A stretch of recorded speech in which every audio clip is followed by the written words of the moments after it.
Hello and welcome বন্ধুরা, trading psychology YouTube চ্যানেলে আপনাদের সকলকে জানাই আবার স্বাগত। এবং আজকে আমি সত্যি কথা বলতে আমার একটা ভুল ডিসিশন যে আমি নিয়েছি মার্কেটে, সেটা নিয়েই তোমাদের সাথে আলোচনা করতে এসেছি।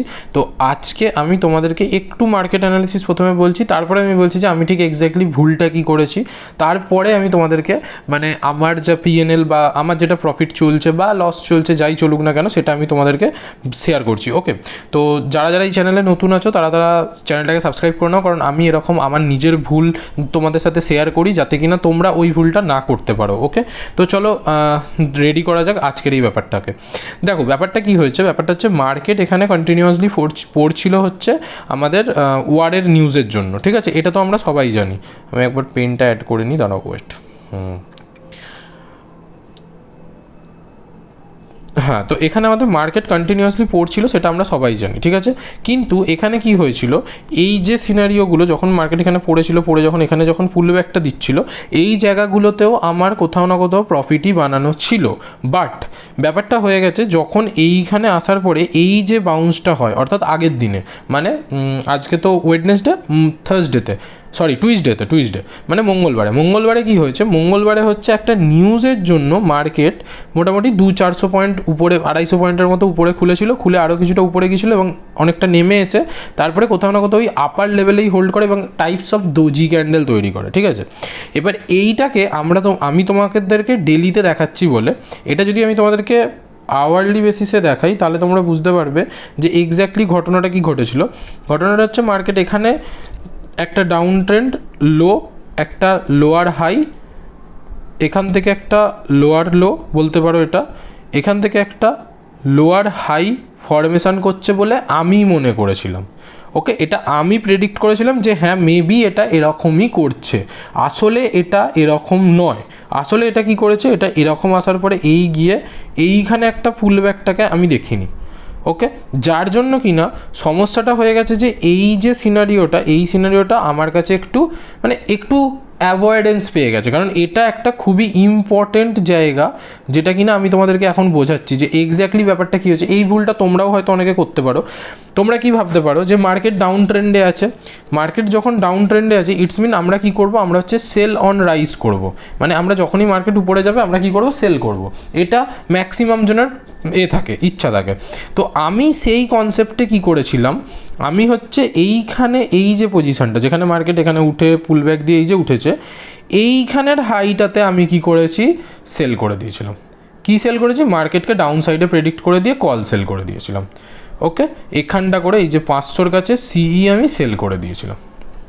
এটা হচ্ছে আমার সবথেকে বড় ভুল, কারণ আমি ইগনোর কোনটাকে করেছি, আমি হচ্ছে লং টার্মকে প্রায়োরিটি দিতে গিয়ে আমি শর্ট টার্মকে ইগনোর করে দিয়েছি। আসলে কিন্তু চেঞ্জেস যদি কিছু হওয়ার হয় সেটা আগে শর্ট টার্মে হয়, তারপরে লং টার্মে হয়। ওকে, যে কোনো রিভার্সাল সাইনে তোমরা দেখতে পাবে যে মার্কেট যখন এরকমভাবে পড়ছে, দেন ও একটা শর্ট টার্ম বেসিসে একটা কিছু প্যাটার্ন বা কিছু একটা তৈরি করে ও রিভার্সাল শুরু করে, যেটা হয়তো তোমরা লং টার্মে যদি দেখো যে মার্কেট নর্মাল সিম্পল পড়ে উঠে গেছে।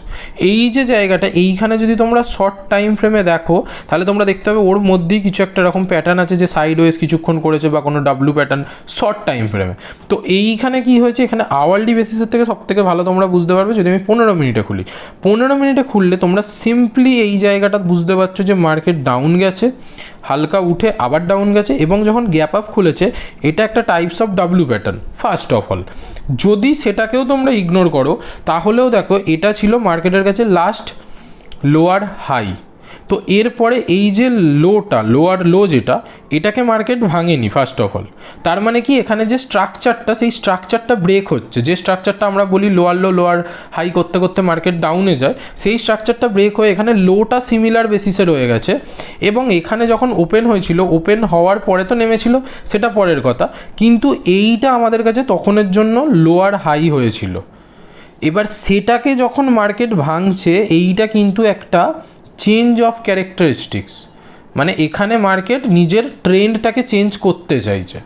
এটা আমি প্রেডিক্ট করতে ভুলে গেছি, মানে এটা আমার কোথাও না কোথাও আমার কাছ দিয়ে এটাই মিস্টেক হয়ে গেছে যে আমি শর্ট টাইম ফ্রেমকে বেশি প্রায়োরিটি দিইনি এই ট্রেডের ক্ষেত্রে।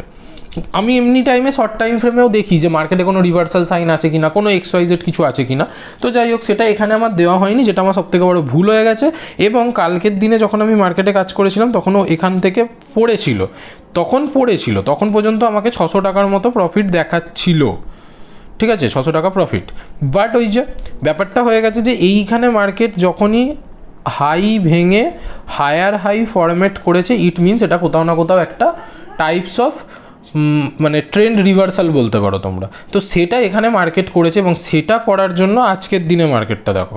তো এখানে কি হয়েছে, এই যে আপসাইড, এখানে আমার হচ্ছে 23,500-তে আমার কল সেল করা ছিল এবং বেসিক্যালি আমার টার্গেট ছিল যে হ্যাঁ, মার্কেট যদি এখান থেকে কোথাও থেকে একটা রিজেকশান খায় দেন আমি হোল্ড করব। বাট আমার একটা মানে নিজস্ব ভুল এক্সট্রা আরও একটা হয়েছে, সেটা হচ্ছে যে আমি এই ট্রেডটাতে কী বেসিসে এত কনফার্মেশন পেয়েছি আমি নিজেও জানি না, যে আমি এখানে যেটা 1 লটে কাজ করি সেখানে আমি কাজ করেছি 2 লটে। ওকে, এবার 2 লট বেসিসে কাজ করলেও আমার সেই এখানে তোমার কোথাও না কোথাও লসের কনসেপ্টটা ছিল। পার লটে 1500 থেকে 1600-1700 টাকার মতো লস আমি দেবো বলে প্ল্যান করেছিলাম, যেটা কিনা যেহেতু 2 লট করেছি মাল্টিপ্লাই করে, তো 3200-3500-র মতো আমার লস ক্যাপাসিটি ছিল এই ট্রেডটাতে। তো আমি তার আশপাশেই লস নিয়ে বেরিয়েছি, সেটা আমি তোমাদেরকে দেখাচ্ছি একটু পরে। বাট এখানে আমার যেটা ভুল হয়েছে সেটা তোমরা বোঝার চেষ্টা করো। লসটা এখানে ম্যাটার করে না, অ্যামাউন্টটা ম্যাটার করেই না, কারণ আমি অলরেডি এই মাসে যা প্রফিট করে রয়েছি সেখান থেকেই আমার মাইনাস হবে। এবং আমি যদি এখন পজিশন চেঞ্জও করেছি, যেটা আমি তোমাদেরকে দেখাবো, সেটাও যদি আমি করে থাকি, আমি এই লসটাকেও কিছুটা রিকভার করে নেবো। অর্থাৎ যদি আমার আজকে 4,000 টাকা লস হয়, আমি তোমাদেরকে চিন্তা করতে হবে না, আমি এই মাসের শেষের এক্সপায়ারির মধ্যে মানে সোমবারের মধ্যে আমি নিজেই তোমাদেরকে জানিয়ে দেবো যে আমি 2 থেকে 3,000 টাকা আমি হয়তো রিকভার করে নিয়েছি। সেটা হয়ে যায় অপশান সেলিংয়ে, ঠিক আছে। রিকভার অপশান সেলিংয়ে খুবই ইজি, জাস্ট তোমাকে খালি তোমার জায়গা থেকে তোমার ভুলটা খুঁজে বের করতে হবে, যেটা কিনা আমি আজকের দিনে বুঝতে পারলাম যে আমার ভুলটা কোথায় হয়েছে। এইখানে এই হায়ার হাই কনসেপ্টটাকে প্রায়োরিটি না দিয়ে, যেটা আমি শর্ট টাইম ফ্রেমে দেখছিলাম, ঠিক আছে। তো আমি ভেবেছি এটা কোথাও না কোথাও একটা পুল ব্যাক এবং তারপরেই হয়তো পড়বে, তো সেটা হয়নি। মার্কেট এখানে কন্টিনিউ উঠছে। এবার মার্কেট কতদিন উঠবে, কতটা উঠবে, এটা আমাদের কোনো ধারণা নেই, আমারও কোনো ধারণা নেই, ঠিক আছে। মার্কেট উঠতেই পারে, হতে পারে এখানে গ্যাপ ফিল করতে আসতে পারে, এখানে গিয়ে তারপর আবার হয়তো একটু পড়বে। আদারওয়াইজ মার্কেট এখানেই সাইডওয়েজ করে একটু লিকুইডিটি নিয়ে আবার পড়তে পারে, ঠিক আছে। এখানে যে গ্যাপের মধ্যে হিউজ পরিমাণে লিকুইডিটি আছে, অর্ডার ব্লকগুলো আছে, সেগুলোকে মার্কেট ট্রিগার করে নামাতে পারে, ঠিক আছে। সেটা মার্কেটের নিজস্ব ব্যাপার, সেখানে আমার কোনো মাথা ব্যথা নেই। কিন্তু আমি যে ভুলটা করেছি, যার জন্য আমাকে একটা লস নিতে হয়েছিল, সেটা আমি এখানে প্ল্যান করছি। আচ্ছা, এবার আমি বলে দিই যে আগের দিনে বেসিক্যালি যখন মার্কেট এখানে পুল ব্যাক নিয়ে এই জায়গাটা ফিল করে যখন এখান থেকে উঠতে যাচ্ছিল, আমি এই জায়গাতে না প্ল্যানও করছিলাম যে আমি কি এখানে সেল করে দেবো। এবার ব্যাপারটা হচ্ছে এখানে কেন আমি দেখে ওই ব্যাপারটা কতটা গা করিনি, কারণ দেখুন এখানে যেখানে ওপেন হয়েছিল মার্কেট, সেই ডে হাইটাকে তখন ভাঙেনি মার্কেট, তখন মার্কেট তারও নিচে ছিল। তো আমি কি ভেবেছিলাম যে ও হয়তো ডে হাই অবধি যাবে, গিয়ে নেমে যাবে।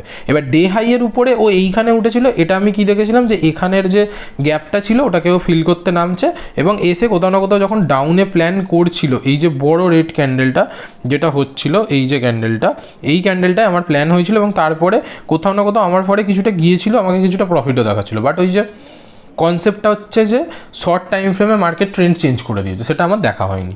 যাই হোক, সেটা পরের কথা। এবার আমি দেখাই আজকে আমাদের পিএনএলটা কী ছিল। দেখো, তো এইটা হচ্ছে আমার কালকের ট্রেড, যেটা এই যে কনসেপ্টটা, এটা হচ্ছে কালকের ট্রেড, যেখানে কিনা আমি টোটাল 3,838 টাকা লস করেছি, যেটা কিনা পুরোটাই 2টো লটের বেসিসে, ঠিক আছে। তো ঠিক আছে, আমার কাছে সেটা প্রশ্নই নয়, কারণ আমি 3,800 টাকা লস করেছি, যেমন আমি প্রফিট তুলেও নিতে পারবো, এটা আমার মনে আছে।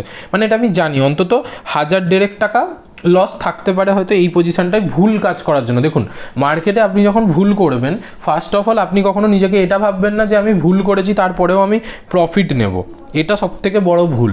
আপনি ভুল করেও প্রফিট কোনোদিনও নিতে পারবেন না, আপনি ভুল করলে আপনাকে লস নিতে হবে। তো আপনার যেটা কনসার্ন হওয়া দরকার সেটা হচ্ছে যে আমি মিনিমাম লস কী করে করব, মিনিমাম লস, ঠিক আছে। সেই লস অ্যামাউন্টটাকে মিনিমাম করাটা হবে আপনার হাতে, সেটা আমি যেভাবে করছি। এবার সেটা দেখুন, এখানে আমি কল সেল করেছিলাম, এখন আমার মনে হচ্ছে যে হ্যাঁ মার্কেটে পুট সেল করা বেটার, তো আমি far out of the money এইটা দেখতে পারেন, ফার আউট অফ দ্য মানিতে আমি কি করেছি, এখানে পুট সেল করেছি 22,300, এখন আছে মার্কেট 23,360, মানে প্রায় 1100 পয়েন্টের আমি মার্কেটকে ছাড় দিচ্ছি। কদিনের জন্য? দুদিনের জন্য। দুদিনে 1100 পয়েন্ট সম্ভবই নয়, ঠিক আছে। আর এখানে যেটা করেছি আমি খুবই কম হেজিং নিয়ে করেছি, কারণ মার্কেট এখন ট্রেন্ডিং আর আমার থেকে এগেনস্ট দেওয়া আছে, মানে আমি কমই হেজ নেবো, কারণ 53 মানে 57 টাকা আর 15 টাকা, অর্থাৎ এখানেই আমার রয়েছে প্রায় 40 টাকার মতো, যেটা কিনা একটা লটে কাজ হচ্ছে, সেটাও দেখিয়ে দিচ্ছি। দেখুন এখানে একটা লটে কাজ হচ্ছে, একটা লটে 40 টাকা, মানে ওই ধরে নিন প্রায় 3,000 টাকার কাছাকাছি। 4/6 2400 আর 4/5 20, ওই প্রায় 2600-2700 টাকার মতো প্রফিট এখানেই আছে, ঠিক আছে। তো আমি সেখান থেকে যদি 2000 টাকাও নিতে পারি তাহলেও আমার আর 1800 টাকার মতো লস থাকবে। এবার আমি দেখছি শুক্রবারে, যেহেতু কালকেও বন্ধ মার্কেট থার্সডে, আর নেক্সট হচ্ছে তোমার স্যাটারডে সানডে পড়ে যাচ্ছে, টুইসডেও মার্কেট বন্ধ, সো এক্সপায়ারি হচ্ছে মন্ডে, অর্থাৎ 30 মার্চ, 30শে মার্চ মার্কেটের এক্সপায়ারি। তো সেইখানে আমি যেটা করব সেটা হচ্ছে 30শে মার্চের মধ্যে শুক্রবারে চেষ্টা করব আরও 10-12 পয়েন্ট যদি এর মধ্যে অ্যাড করা যায়, যাতে কিনা মিনিমাম টু মিনিমাম লসটাকে মিনিমাম করা যায়। আমি সেটাই প্ল্যান করে কাজ করব, তোমরা দেখতেও পাবে, তোমাদেরকে জানাবো। আজকে আমি একটা ভুল করেছি, সেই ভুলের খেসারত কোথাও না কোথাও বলতে পারো এইটা, আদারওয়াইজ 3800 টাকা আমার হয়তো লস হতো না, একটা লট রাখলে হয়তো 1900 টাকা লস হতো, সেটাও রিকভার করা ইজিলি ব্যাপার হতো। তো যাই হোক, সেটা হচ্ছে মোট মুদ্রা কথায় এইটা। আমার কাছে ক্যাপিটাল কম, তাই জন্য এই পজিশনটাও আমি হয়তো একটা লটেই নিতে পেরেছি। ক্যাপিটাল একটু বেশি থাকলে আমি হয়তো এই পজিশনটাকেও দুটো লটে নিতে পারতাম, এবং এই পজিশনটাকে দুটো লটে নিলে আমি ওভারঅলেই পজিটিভে বেরিয়ে যেতাম, ঠিক আছে। Option selling is all about calculation. আমি আপনাদেরকে আবার বলছি, অপশান সেলিংয়ে ক্যালকুলেশন ছাড়া আর কিছু নেই। কেউ যদি আপনাদেরকে বলে যে দাদা ক্যালকুলেশন ছাড়াও তুমি মার্কেটে প্রফিট করতে পারবে, গাদা প্রফিট, কোনো দিনই সম্ভব নয় যদি ক্যালকুলেশন না পারো। যখন বড় লসটা বেরোবে সেই লসটাকে রিকভার করা খুব চাপের হয়ে যাবে। এবার তোমাদেরকে আমি আমার এ মাসের আপাতত ট্রেডার্স ডায়েরিটা দেখিয়ে দিই, ঠিক আছে।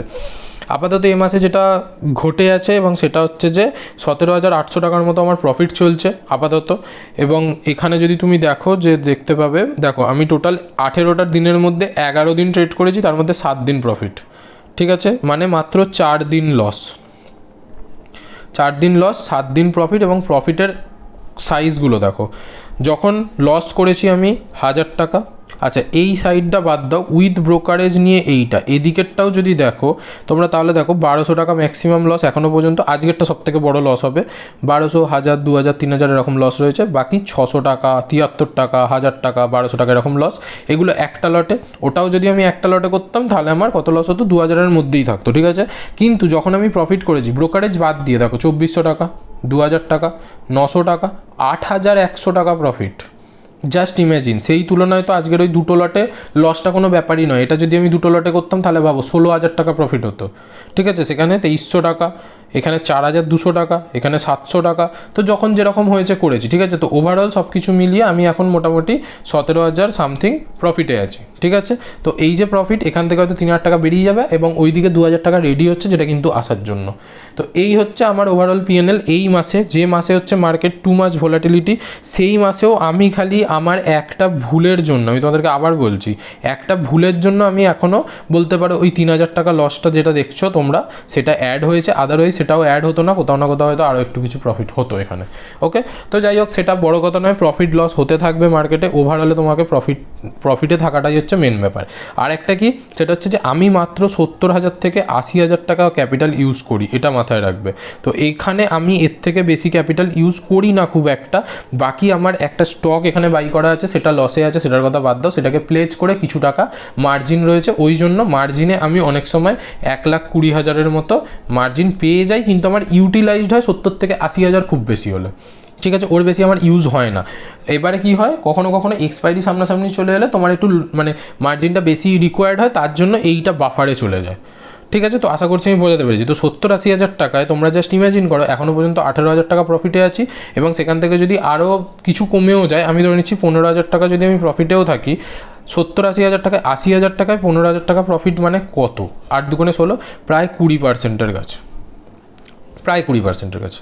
এক মাসে, যে মাসটা হচ্ছে মার্কেটে সবার কাছে সবথেকে খতরনাক মাস, সেই মাসে এরকম আপ ডাউন ভোলাটিলিটি করেছে, সেই মাসে আমি যদি 20% গেন করতে পারি, জাস্ট ইমাজিন আর কি হতে পারে। হ্যাঁ, এবার এটা তোমরা বলতেই পারো যে দাদা অপশান সেলিং করছো এখন আইভি হাই আছে তাই জন্য এত প্রফিট হচ্ছে। নিশ্চয়ই আমি এটাকে স্বীকার করি যে আইভি হাই আছে তাই প্রফিট হচ্ছে, কিন্তু ব্যাপারটা হচ্ছে তোমরা এরকম কিছু জনকে দেখাও যারা এই আইভি হাই অপশান সেলিং করে কিন্তু তারাও এই 20% জেনারেট করতে পেরেছে, এরকম খুব কমজন থাকে। ঠিক আছে, তো আমি নিজে জেনারেট করেছি তাই তোমাদেরকে বলছি, শেয়ার করছি এবং তোমাদেরকে আমি এটা জানাতে চাইছি যে অপশান সেলিং খুব আহামরি কিছু নয়, কিন্তু অপশান সেলিং তোমরা শিখতে যাচ্ছ ভুলভাল মানুষের কাছে যারা হয়তো নিজেরাও কিছু করছে না। ওই জন্য আমি তোমাদেরকে আমার নিজের যে পিএনএল, লাইভ পিএনএল, স্মল ক্যাপিটালে, আমি বলছি না বড় ক্যাপিটালে, স্মল ক্যাপিটালে, আমি এতে কোনো রকম কিছু স্ট্র্যাডেল করি না। যদি স্ট্র্যাডেল করা শুরু করি আমি এখানে নেকেড অপশান সেলিং শুরু করি, আপনাদের না জাস্ট চিন্তাধারার বাইরে যে এখানে প্রফিটটা ঠিক কত % থাকতে পারতো। ঠিক আছে, তো সেখানে আমি যাচ্ছি না, আমি সেই সব দিকে আপনাদেরকে তুলনাই দিচ্ছি না। তো নর্মালি একটা স্মল ক্যাপিটালে খালি হেজিং করে, কখনো কম হেজিং কখনো বেশি হেজিং করে আমি এটা কেন করতে পারছি, খালি নলেজের জন্য। তো আপনাদের সেই জিনিসটাই আগে গেইন করতে হবে যে নলেজ, অপশান সেলিংয়ের নলেজ যেটা, সেটা হচ্ছে মেন। সেই নলেজটাকে আপনি গেইন করার চেষ্টা করুন, তাহলেই সব হয়ে যাবে। এবার যদি আপনারা চান যে অপশান সেলিং শিখবেন, কথার কথা বলছি, অপশান সেলিং যদি শিখতে চান তাহলে আমার সাথে ডাইরেক্ট কন্ট্যাক্টও করতে পারেন। সেটা হচ্ছে 7003752586, এটা 5, এই নাম্বারে আপনারা আমাকে হোয়াটসঅ্যাপে মেসেজ করতে পারেন বা একটা হোয়াটসঅ্যাপে মেসেজ করে দিয়ে আমার সাথে কলে কথাও বলতে পারেন। আপনাদের যদি মনে হয় যে হ্যাঁ আমি শেখানোর যোগ্য, তাহলে আপনারা আমার থেকে শিখতে পারেন। আমার একটা কোর্স আছে যেখানে আমি অপশান সেলিং শেখাই এবং সেখানে আপনারা কোর্স করার পরে আমি আপনাদেরকে গাইড করব টোটালি যে কীভাবে কি আপনারা অপশান সেলিং করবেন, আপনাদের এক্স্যাক্টলি কোনটা মানে সেল করলে আপনাদের জন্য সুবিধা হবে, কী বৃত্তান্ত। ঠিক আছে, এই যে আমার যে পিএনএলটা দেখছেন যেখানে কিনা বড় বড় প্রফিট হয়েছে, এখানে অনেক কিছু জিনিস আছে। ফার্স্ট হচ্ছে হেজিং, সেকেন্ড হচ্ছে রোল ওভার, থার্ড হচ্ছে ক্যালকুলেশন, ফোর্থ হচ্ছে অ্যাডজাস্টমেন্ট। ঠিক আছে, এগুলো হচ্ছে শুনতে মনে হচ্ছে যে এত কিছু, কিন্তু এগুলো যখন লজিকগুলো আপনি বুঝবেন আপনার কাছে কিছুই নয়। ঠিক আছে, তো এগুলো হয়তো সবাই শেখায় কিন্তু এতটা ডিটেলসের সাথে শেখাবে না যতটা আমি শেখাবো। তো আমার শেখানোর ধারণাটা বা শেখানোর টেকনিকটা পুরোটাই আলাদা। তো আপনারা যদি চান আমার সাথে কন্ট্যাক্ট করতেই পারেন 7003752586 এই নাম্বারে। ঠিক আছে, আমার সাথে যোগাযোগ করুন, আপনারা কথা বলুন। কথা বললেই যে আপনাকে কোর্স করতে হবে এর কোনো মানে নেই। কথা বলে যদি আপনার মনে হয় যে হ্যাঁ কোর্স করা সুইটেবল বা কোর্স করতে পারবো, করতে চাইছি, আপনারা তো এমনিই লস করছেন অনেক টাকা। যারা অপশান বাইং করে, আমি তাদের কথা বলছি, অপশান বাইংয়ে ভাই 2-3 লাখ টাকা লস করা কোনো ব্যাপার না। ঠিক আছে, তো অপশান সেলিংয়ে এর বেশি লস করা কোনো ব্যাপার না, 20-30 লাখ টাকা। আমি বলে দিচ্ছি, অপশান সেলিং যদি আপনি না জেনে শিখতে নামেন, 20-30 লাখ টাকা লস করা জাস্ট কোনো ব্যাপার না। ঠিক আছে, তো সেখানে আপনি যদি কিছু একটা অ্যামাউন্ট দিয়ে আপনি যদি শিখে নেন, আগে যদি প্রথমে লার্ন করে নেন, তাহলে আপনার আর্নিংয়ের রাস্তাটা সুবিধা হবে। এটা ফার্স্ট অফ অল। আর আমি মার্কেটকে দেখছি, আমি আমার পুরো নখদর্পণে রেখেছি আমার মার্কেটকে। তো সেখানে মার্কেট তো কোনো ব্যাপারই না, আমি যেরকম বলবো আপনারা যদি সেই মতো চলেন তাহলে আপনার অপশান সেলিংয়ে প্রফিট করা কোনো ব্যাপারই না। আমার কাছে এমন কিছু স্টুডেন্ট আছে যারা কিনা 20 থেকে 25 লাখ টাকা লস করে বসে আছে কিসে, অপশান বাইংয়ে। এবং তারা এখন এসে আমাকে বলছে যে স্যার একটু আপনার গাইড লাগবে। তো সেখানে আমি তাদেরকে কোর্স করিয়ে তাদেরকে গাইড করছি এবং তারা বলতে নেই লাস্ট 3 মান্থস হলো তারা প্রফিটে কাজ করছে। ঠিক আছে, লাস্ট 3 মান্থস হলো তারা কী করছে, তারা প্রফিটেবল। তো আমি যেরকম আপনাদেরকে দেখাচ্ছি, আপনাদেরকে শেখাচ্ছি, আপনাদেরকে বোঝাচ্ছি, এইভাবেই আমরা তাকেও বোঝাই এবং তাতে আরও কিছু ডিটেলিং অ্যাড থাকে, যেহেতু সেটা একটা ডেডিকেটেড কোর্স। তো সেখানে যদি আপনারা সেখান থেকে শিখতে চান তাহলে আমার সাথে যোগাযোগ করুন। দেখা হচ্ছে পরের ভিডিওতে। যদি ভিডিওটি ভালো লেগে থাকে লাইক করে দিন। আর আমি যে ভুলটা করেছি এই ভুলটা আপনারা করবেন না। সবসময় আগে শর্ট টাইম পিরিয়ডকে প্রেফার দেবেন, তারপরে আপনি বিগ কিছু ডিসিশান নেবেন। ঠিক আছে, আই থিঙ্ক আমি বোঝাতে পেরেছি। Thank you, bye bye, take care.